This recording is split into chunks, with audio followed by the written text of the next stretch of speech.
I'd now like to turn our attention to the income component of PCL. This is an area where PCL and residential property in general has been the subject of much discrimination, particularly from the world of institutional investors. First, the comparisons.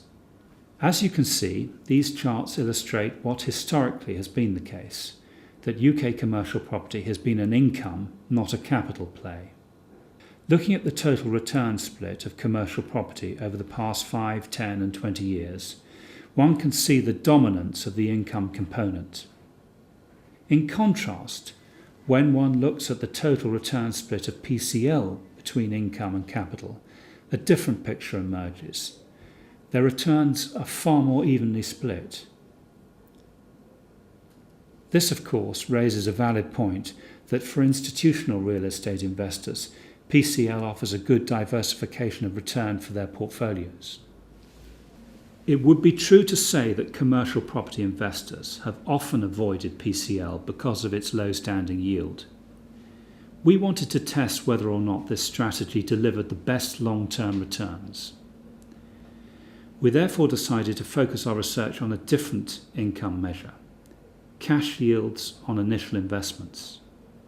In our analysis, we compared an investment of £1 million in PCL with an investment of £1 million in city offices, a similar prime commercial asset class.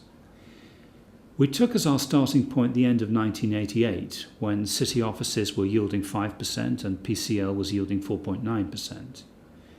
As you can see from this chart, we have revisited the investment every 5 years to see the level of market cash rents that each asset class is throwing off, as well as the capital performance of our initial investment.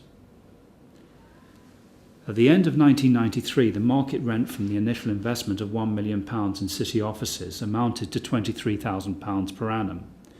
By contrast, the cash income from PCL was almost double that figure at £47,000. There was a similar striking difference in terms of capital performance. The value of the initial investment of £1 million in city offices had declined by over 60%, against a 15% decline for PCL. Moving down the chart, you can see that over the 21-year period to 2010, net cash income per annum from the original investment in PCL has increased steadily, and by the end of 2010, that investment of £1 million at the end of 1988 was generating £83,000 per annum.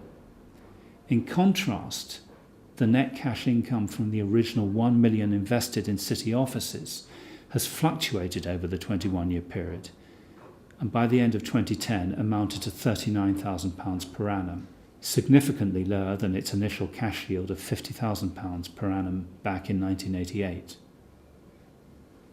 The real issue, of course, has been the difference in what has happened to the original capital values.